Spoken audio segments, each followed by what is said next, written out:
My name is Emily, and the day my life turned upside down was the day I sat in my aunt's lawyer's office hearing her will being read aloud. And right as the words, "She left you the mansion and $2 million," were spoken, the doors opened and in walked the two people I had not seen for 15 long years, my parents who abandoned me when I was just a child. Imagine the shock of sitting there with tears in my eyes, still grieving the only person who had ever truly loved me, when suddenly the same parents who never showed up for my birthdays, never paid for a single doctor's visit, and never once called to ask if I was alive, came striding in as if they had some divine right to claim me and everything I had just inherited. I froze, my mind racing back to nights when I went to sleep hungry until my aunt found me and took me in, promising me I would never be alone again. And now, after all those years of silence, they had the audacity to show up the very moment money was on the table. That moment became the hook of my story, the instant I realized this was not just grief, it was the beginning of a battle for my freedom, my dignity, and the legacy my aunt left to me. If you have ever been betrayed by family, you know the sting runs deeper than any wound a stranger could inflict. Before I go further, take a second to hit that subscribe button and turn on notifications, because what happened next will make you question everything you thought you knew about family, loyalty, and revenge. Drop a comment below and tell me where you're watching from, because I know many of you out there have felt that same heartbreak of realizing blood does not always mean love. My parents walked in with fake tears and trembling voices, pretending they had come to comfort me, but I saw the calculation in their eyes and I recognized the same coldness that pushed me out of their lives when I was 10 years old. They didn't ask how I had survived, they didn't ask what my dreams were, they didn't even say they were sorry. Instead, the first words out of their mouths were questions about the house and whether the lawyer had confirmed the transfer of funds. I remember gripping the edge of my chair so hard my knuckles turned white, because part of me wanted to scream and throw them out, but another part whispered, "Stay calm, listen, let them reveal their true intentions."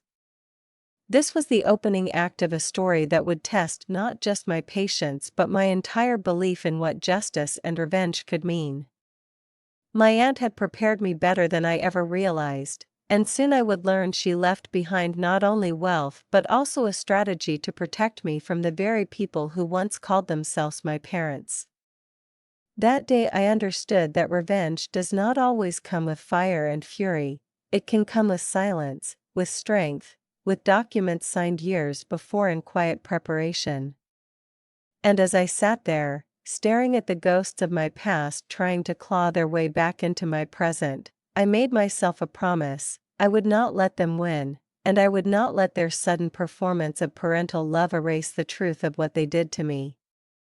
This story is not just about inheritance, it is about reclaiming power after years of being dismissed. So if you've ever felt underestimated, abandoned, or used, stay with me, because this revenge story ends not with bitterness but with victory, and every detail matters. Subscribe now so you don't miss what comes next, because trust me, you won't believe the twist my aunt left hidden for the perfect moment. When I was 10 years old, my world fell apart in a way no child should ever have to endure because my parents made the cold decision to walk away from me as if I were a burden too heavy to carry, leaving me confused, heartbroken, and desperate for love. They did not leave me in the arms of a loving relative, nor did they offer explanations that could soothe the ache in my chest. Instead, they vanished into their own selfish pursuits and left me with nothing but silence. It was my aunt, my mother's older sister, who stepped into the darkness of my life like a single light flickering in a storm, wrapping her arms around me and saying words I will never forget: "You are not trash, you are not unwanted, you are mine now." Those words became the foundation of everything I would become, because from that moment forward she became my mother, my protector, and my savior. We lived in her spacious home that smelled of cinnamon rolls on Sundays and roses from the garden she loved, and she gave me structure, warmth, and discipline. She drove me to school, she sat at every recital, she clapped at every sports event, and she made sure I never again felt the sting of being forgotten. While other children had two parents, I had one extraordinary woman who carried the weight of three. But the wound of abandonment lingered.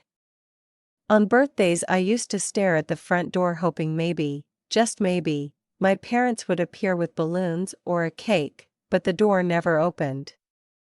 Every Christmas morning I would wake to gifts from my aunt, but not even a card from the people who gave me life. As the years passed, the hope inside me slowly turned into resentment, and resentment hardened into resolve. I learned to bury the longing and replace it with pride, pride in my aunt's sacrifices and in my own growing achievements. She told me often that true family is not about blood, it is about loyalty and love, and though I nodded, deep down a small part of me still wondered if my parents would ever regret their choice. Fast forward 15 years and the answer came crashing down on me in the most bitter way imaginable.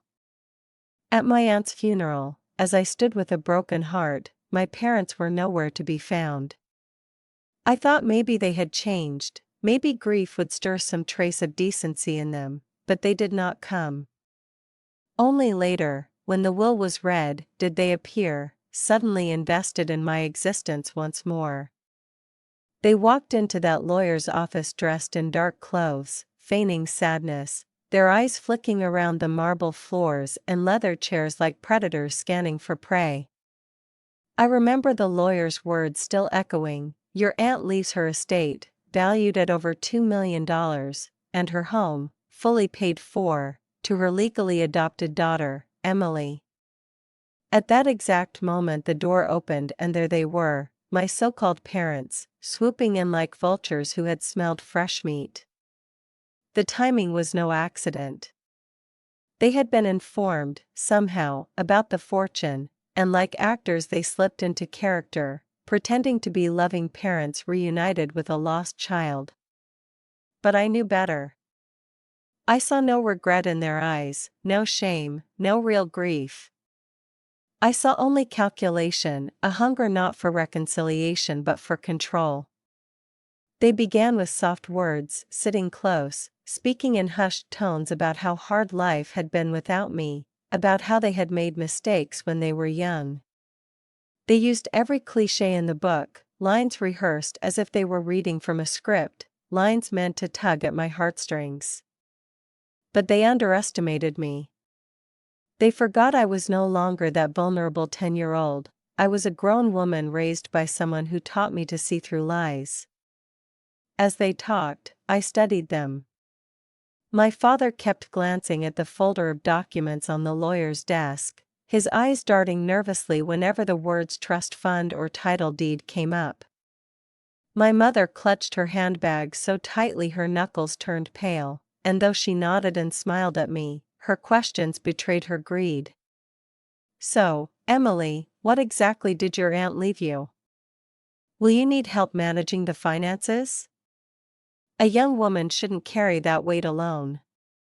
I almost laughed out loud because the audacity was staggering. They thought they could sweep in after 15 years of absence and present themselves as guardians again, as if the past had been erased by the wave of a checkbook. The lawyer, a calm and precise man who had been my aunt's trusted ally for decades, gave me a subtle nod, reminding me silently of everything my aunt had already prepared. She had foreseen this. She had known they might crawl back out of the shadows like rats smelling cheese, and she had laid out legal protections that made sure my inheritance was locked away beyond their reach. But still, that did not stop them from trying. In the days that followed, they showed up at the mansion uninvited. They rang the bell with fake smiles, bringing cheap flowers from a gas station and speaking loudly so the neighbors would hear phrases like "family reunion" and "we're finally back together." They paraded themselves as if nothing had happened, as if 15 years of abandonment could be erased with a bouquet and a few staged tears. Inside the house, they were different. Their tone turned sharper, more urgent. They whispered about signing over management of the estate to them, about guiding me through the complexities of wealth, about the danger of outsiders like lawyers taking advantage of me. They tried to paint themselves as saviors, but all I saw were thieves dressed in parental masks. Each interaction was a storm in my chest. Part of me wanted to scream at them, to unleash years of bottled rage, but another part told me to stay still, to let them reveal the depths of their corruption. My aunt's voice echoed in my memory, "Never fight anger with anger. Let the truth do the fighting for you." So I listened, I nodded, I played along. They thought they were reeling me in, but in truth, I was gathering every word, every slip, every proof of their intent. One evening they crossed a line that still makes my stomach churn.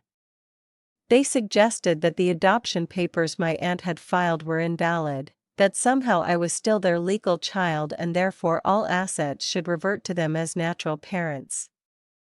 The cruelty of that claim cut deep, because it was not just about money, it was an attempt to erase the bond between me and the only real mother I had ever known. They wanted to reduce her years of sacrifice to a technicality, to wipe out her legacy with a signature. That was the moment I felt the shift inside me, the breaking point where sorrow hardened into determination. They would not take this from me. They would not dishonor the woman who saved me.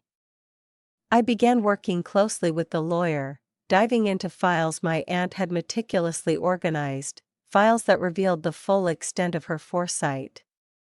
She had not only adopted me legally, she had documented years of abandonment, letters from my school showing my parents never attended, hospital records proving they had relinquished responsibility, even a notarized statement from a social worker confirming that they had voluntarily surrendered their parental rights. My aunt had gathered these receipts not out of paranoia but out of love, because she wanted to make sure that if the day came when vultures tried to steal from me, the truth would already be armed and waiting. Knowing that gave me strength. While my parents plotted, I planned. While they tried to manipulate, I prepared. And while they thought they were hunting, in reality they were walking straight into a trap of their own making. Yet even with the law on my side, the emotional weight was crushing. At night I would lie awake in the mansion, staring at the ceiling and wondering how people who created me could so coldly abandon me and then return only when money called. The contradiction gnawed at me, but instead of breaking me, it fueled me. I realized my aunt had not just left me wealth, she had left me the power to stand tall against betrayal, to reclaim my narrative and show them that their absence had forged a woman too strong to be manipulated. This was no longer just about inheritance, it was about identity, about drawing a line that said, "You cannot abandon me and then claim me at your convenience." And in that conviction I found clarity. Revenge would not come in shouting matches or slammed doors. It would come in silence, in documents, in a courtroom if necessary, where the truth would strip them of every false claim they tried to make. And as I prepared for what was to come, I felt my aunt's presence like a steady hand on my shoulder, guiding me into the battle she had prepared me for. The days after their sudden reappearance became a twisted theater where my parents played the role of loving guardians by day and schemers by night, their masks slipping more each time we spoke, and though their words were drenched in honey, their eyes betrayed the bitterness of greed. They began to call me constantly, leaving voicemails that swung wildly between guilt trips and veiled threats, one message tearfully claiming I had broken their hearts by keeping distance, the next coldly warning me that I was too young to understand the responsibility of millions and that outsiders would trick me unless I let them handle everything. It was manipulation at its finest, a seesaw of emotional abuse designed to wear me down, but instead of breaking me it sharpened my awareness. They even tried to use the neighbors, showing up unannounced at the mansion with trays of store-bought cookies, loudly calling me our daughter so everyone nearby would believe a picture of reconciliation was unfolding. I remember standing at the top of the staircase, hidden from sight, listening as they bragged about the fortune my aunt had left and implied to anyone who would listen that they were the rightful protectors of it. The audacity burned through me like fire, but I held my tongue, because my lawyer had warned me that sometimes the best strategy is patience, letting the other side build their own case against themselves. And oh, did they ever! Within 2 weeks, my parents had already contacted banks pretending to inquire about transferring accounts, claiming to be joint guardians. One manager, suspicious, alerted my lawyer, and that was when the full scale of their schemes began to unfold. They had tried to access credit under my name, they had attempted to negotiate with a real estate agent to sell the mansion, and worst of all, they spread rumors through extended family that I was unstable and in need of supervision. Their plan was clear: paint me as incapable, then swoop in with legal action to seize control of my inheritance. But what they didn't know was that every step they took left footprints, and my aunt had already set traps waiting for them. Hidden among her neatly labeled files were notarized affidavits, video recordings, and even letters she had written describing her fears that my parents would one day return for money. She documented everything: my birthdays they ignored, the medical bills she alone paid, the school conferences where only she showed up. Every receipt was a nail in the coffin of their credibility. Still, the psychological warfare took its toll. Late at night, I felt the familiar ache of abandonment rising again, the same sting from childhood whispering that maybe I wasn't enough, maybe I deserved to be treated as disposable. But then I would walk through the mansion halls, see the photos of my aunt and me, her proud smile at my graduation, her laughter frozen in candid snapshots, and I remembered that she had believed in me more than anyone else ever did. That belief became my armor. Meanwhile, my lawyer and I crafted a strategy as meticulous as my aunt's preparations. We gathered every instance of harassment, saved every voicemail, every text, every attempt to overstep. We prepared restraining orders in advance, cease and desist letters ready to strike, and we fortified the legal walls around the estate so tightly that no loophole could be exploited. The plan was not just to defend but to expose, to let their greed unravel publicly until the truth became undeniable. They, however, grew desperate. One evening they arrived uninvited again, this time barging past the housekeeper and storming into the living room as if they owned the place. My father's voice thundered about family rights, while my mother paced the room insisting that my aunt's adoption of me had been invalid because it was done in another state. They demanded keys, documents, and access codes, their entitlement swelling with every word. I sat quietly in the armchair where my aunt once read her novels, my heart pounding but my face calm, and when they finished their tirade I simply said, "If you believe that, you can bring it up in court." The silence that followed was thick, the mask slipping completely from their faces, replaced by rage that I was not bending. That was the night I realized the showdown was inevitable. The day was coming when all the masks would be ripped away in front of witnesses. What kept me steady was knowing that revenge in this story was not about screaming or violence, it was about truth delivered with precision. My aunt had always told me that people who betray once will betray again, and if you give them enough rope they will hang themselves. So I gave them rope. I invited them to a formal meeting at the lawyer's office, presenting it as a chance to clarify inheritance matters. They jumped at the bait, confident they could corner me and demand control.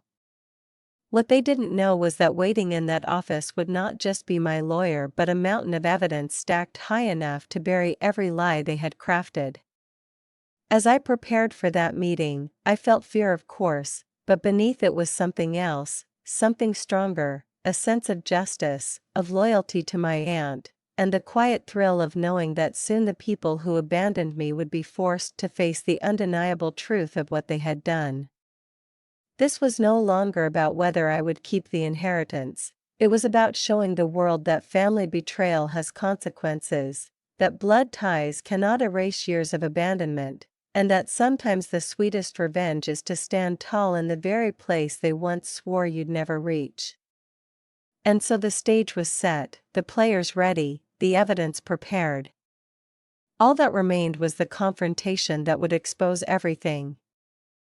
The day of the meeting arrived like the calm before a storm, the kind of quiet that makes your stomach twist because you know thunder is coming, and as I walked into the lawyer's office I felt my aunt's presence with me, steadying my breath.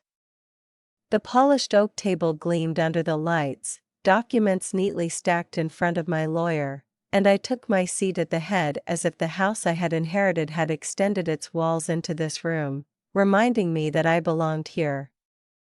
Then the door swung open and my parents entered, draped in dark clothes as if morning had finally touched them, but their eyes betrayed no grief, only calculation. My father sat down with a heavy thud, my mother placed her purse on the table like a weapon, and the act began. They spoke first of family, of healing old wounds, their voices dripping with false affection, but within minutes the facade cracked and their true agenda surfaced. "Emily," my mother said, her tone sharp beneath the sugar, "we think it would be best if we managed the estate for you. You're young, inexperienced, and these kinds of assets can easily be mishandled." My father nodded, leaning forward with that commanding presence he once used to terrify me as a child, saying, "Sign over power of attorney to us, and we'll make sure everything is safe." My hands trembled under the table, but my face remained calm, because I knew what was coming next. My lawyer slid a folder across the desk, his voice steady as a judge, and said, "Before any discussion continues, there are matters of legal standing that must be addressed." He opened the folder and began laying out papers one by one like cards in a game, each document a blade slicing through their claims. First, the adoption certificate, signed and sealed 15 years ago, declaring me the legal daughter of my aunt. My parents' eyes flickered with unease, but they recovered quickly, insisting it must be invalid. Then came the notarized letters from social workers and teachers, confirming years of abandonment and the voluntary surrender of parental rights. I watched the color drain from my mother's face as she realized every lie she planned to spin was already dismantled. My father grew restless, his voice rising, insisting that blood ties overruled paperwork, that no matter what was signed they remained my true parents. That was when my lawyer delivered the crushing blow, a video message my aunt had recorded years before, her voice filling the room like a ghost delivering justice. In it, she spoke directly to the camera, explaining how she had raised me alone, how my parents had abandoned me, and how she feared one day they would return not out of love but out of greed.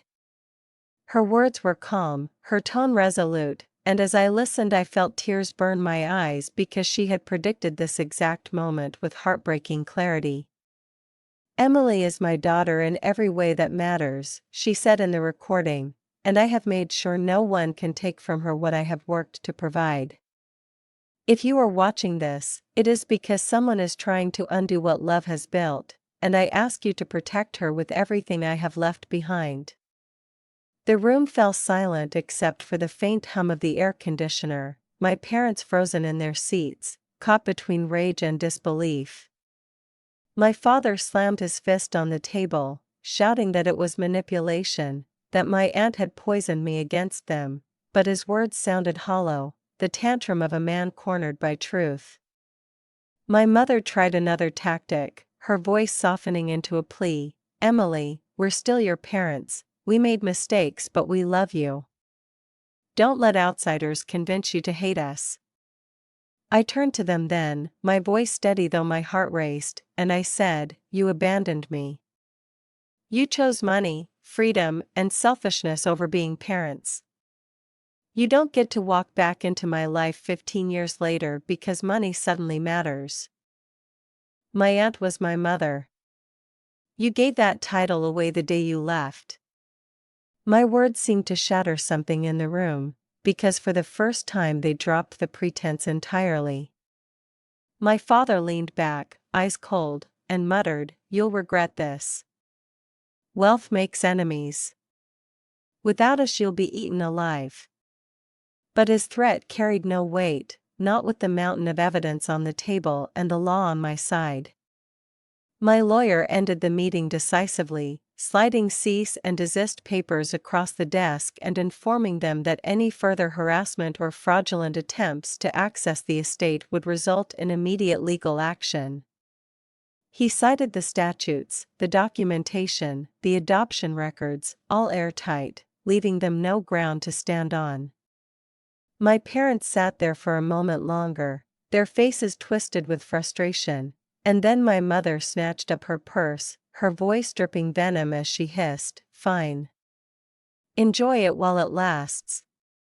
They stormed out, the echo of the door slamming behind them a sound I will never forget, because it was not just the end of a meeting, it was the end of their last illusion of power over me. I sat there afterward in stunned silence, my body trembling with the adrenaline of confrontation, but beneath the fear was a rising tide of relief. For years I had imagined what it would be like to face them again, to ask why, to demand answers, but in that moment I realized no answer could ever heal what they had broken. The only justice was the truth laid bare, the evidence undeniable, the law and love united against manipulation. My aunt had protected me even from the grave, and I had honored her by standing firm. As I left the lawyer's office, the sun breaking through clouds outside, I felt lighter than I had in years. They had tried to erase me, to rewrite my story, but instead the world had seen them for what they were. And for the first time, I truly believed that revenge was not about destroying someone else, it was about reclaiming yourself, and walking away stronger than they ever imagined. In the weeks following that explosive confrontation at the lawyer's office, the ripple effects of my parents' schemes began to spread like cracks in glass, each day revealing another layer of deceit they had been weaving behind the scenes, and though they thought they could retreat quietly and regroup, the truth had already begun to surface. Banks sent formal notices confirming that multiple attempts had been made to open lines of credit under my name with forged signatures, attempts traced back to addresses connected to my parents. The real estate agent who had been contacted about listing the mansion reached out again, forwarding emails my parents had written claiming to be my representatives, emails full of clumsy lies and desperate bargaining. Every attempt was like another nail in the coffin of their credibility, proving that their interest in me had never been about reconciliation but about extracting as much money as possible. My lawyer wasted no time filing legal actions that not only blocked them permanently from accessing my inheritance but also opened the door to criminal investigations into fraud. The power dynamic had shifted completely. No longer was I the abandoned child waiting for scraps of affection, I was the legal heir of a powerful woman who had prepared for this battle years in advance, and my parents were nothing more than con artists caught in their own web. Yet even with victory in hand, I found myself wrestling with emotions that no courtroom could resolve. Late at night I replayed the look in their eyes when the video of my aunt was played, the flicker of panic when they realized the game was over, and I wondered if there had ever been even a fragment of love in them for me, or if I had been nothing more than a pawn in their lives from the very beginning.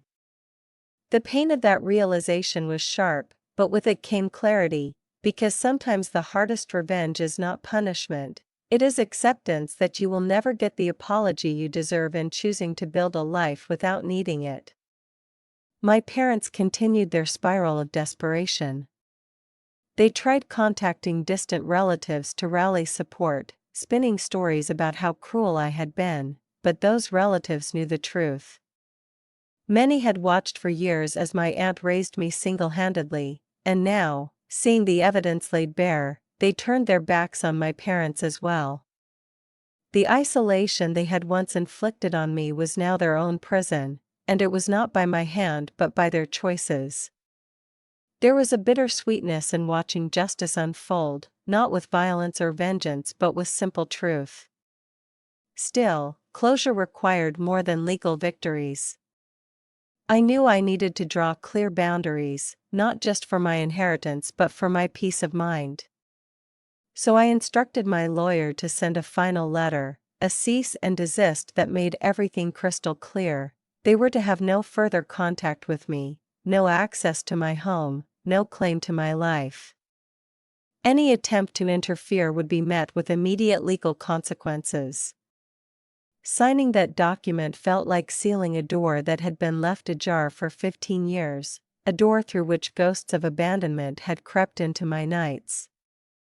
Now, with a single stroke of a pen, I shut it. At first I expected to feel empty, but instead I felt something entirely new: freedom. For the first time since childhood, I was not waiting for their approval, not longing for their return, not carrying the weight of their absence. I was simply living, standing in the mansion my aunt had left me, breathing in the scent of her rose garden, and realizing that her love had been more than enough. The twist, of course, was that my aunt had foreseen not just their return but my struggle for closure. In the final folder of documents she left, tucked behind legal contracts, was a handwritten letter addressed to me. In it she wrote, "Emily, if they come back, remember that their absence was their choice, not your fault. I raised you so that you could stand strong without them, and now you must choose peace over chaos. Family is not who abandons you, it is who stands by you." Reading those words brought tears streaming down my face, because she had given me in death what my parents never gave me in life: unconditional love and permission to let go. That was the real revenge, not destroying my parents, not dragging them further through courts or headlines, but refusing to let their betrayal define me anymore. They had abandoned me, yes, but in doing so they gave me the gift of a second chance at family through my aunt. They came back for money, and instead they exposed themselves as frauds to everyone. They wanted control, and instead they lost every shred of influence they thought they had. And me? I gained clarity, power, and the ability to step forward without chains. One evening, standing on the balcony of the mansion, I watched the sunset burn orange across the sky and I whispered out loud, "We won, Auntie." It wasn't about wealth, it wasn't about titles, it was about love triumphing over greed. In the end my parents were left with nothing but the shadows of their own choices, while I was left with everything that truly mattered: security, dignity, and the peace of knowing I had honored the woman who saved me. That is the beauty of living well as revenge: it leaves no scars on your soul, only strength. In the months that followed I discovered that revenge is not a single moment of triumph but a quiet series of choices made every day, choices to live differently than the pain that shaped you, choices to rise above the shadows of betrayal and step fully into the light of your own life. At first it felt strange to wake up in the mansion without fear of someone trying to take it from me, strange to walk through halls once filled with my aunt's voice and realize they now belonged to me. I could have let grief consume me, or paranoia about my parents' next move, but instead I chose to honor her by living well. That meant finishing the degree I had put on hold, investing time and money into causes she cared about, and opening the garden she loved so much to the community so others could find peace in its beauty. Each act of growth became its own kind of payback, a message that said, "You abandoned me, but I am still standing, still thriving, still building." My parents tried a few more desperate plays, sending letters through lawyers, hinting at appeals, even spreading gossip online, but none of it touched me anymore because the walls around my life were built on stronger foundations than their lies. The more they struggled, the more irrelevant they became, like echoes fading into distance. What once would have broken me now barely caused a ripple, and that shift was the sweetest revenge of all. I poured energy into building a future that was mine alone. I renovated parts of the mansion, not to flaunt wealth but to create spaces that reflected who I had become, a library filled with books on healing and justice, a studio where I painted memories of my aunt's laughter, a guest wing where friends who felt like family could always find a bed. I invested carefully, guided not by greed but by the values my aunt instilled: responsibility, generosity, and wisdom. And in the process I learned that wealth is not about what you can buy but about what you can protect, and I was protecting the life she had given me from being defined by those who once threw me away. People often asked if I ever considered reconciliation, if some part of me still longed for my parents' love, and the truth is complicated. A child always longs for love from those who created them, but adulthood teaches you that some debts can never be repaid, some wounds cannot be undone. My parents had 15 years to change their minds, 15 years to pick up a phone, send a letter, show up at a graduation. They chose silence until money appeared, and that silence told me all I needed to know. Forgiveness, if it ever comes, is not for their sake but mine, and it begins with refusing to let them dictate the story anymore. Living well became the way I wrote my own ending. I started traveling, something I had never allowed myself before, walking through cities my aunt once dreamed of visiting but never got the chance. In every cathedral, every museum, every market, I carried her with me, whispering thanks for the life she preserved. Each trip reminded me that the world was wide, and my story was not limited to the pain of abandonment. I began mentoring young people who, like me, had been left behind by parents and were struggling to believe they mattered. Standing in front of them, sharing my story, I saw in their eyes the same longing I once carried, and it felt like redemption to tell them, "You are not defined by who walked away, you are defined by who stayed, even if that person is only yourself." That was the ultimate revenge against abandonment, to become the person who proves survival is not only possible but beautiful. The mansion that once felt heavy with grief turned into a home filled with laughter again, not the laughter of people who betrayed me but the joy of chosen family, friends who celebrated milestones with me, neighbors who treated me with respect, children who ran through the gardens without fear. Every dinner I hosted, every birthday I celebrated with people who truly cared, was another nail in the coffin of my parents' false narrative, proof that blood is not the only measure of belonging. And through it all I kept one promise to myself: never again would I let those who abandoned me hold the power to define my worth. That power belonged to me, and with it I built a life so steady that their absence no longer hurt, it became irrelevant. That is what people often miss about revenge. It is not about making someone else suffer, it is about ensuring they no longer have the ability to make you suffer. My parents live in the shadow of their own choices now, while I live in the sunlight of mine. They wanted my inheritance, but what they really gave me was clarity, the clarity to see that love is proven by actions, not words, and that betrayal can be the spark that ignites strength. Today, when I walk through the rose garden, I feel at peace. My aunt's flowers bloom brighter than ever, the air filled with the scent of resilience, and I smile knowing that the best revenge was not the cease and desist orders, not the courtroom victories, not even the exposure of their scams. The best revenge was this life I am living, rich not just in money but in purpose, joy, and peace. And that is something no amount of greed can ever touch. Looking back now, I realize that the greatest plot twist of my life was not my parents suddenly reappearing for my inheritance but the way their return forced me to finally face the truth about who they were and who I had become without them, because for so long I carried the shadow of abandonment like a scar across my chest believing it defined me, yet when confronted with their greed I discovered strength I never knew I had.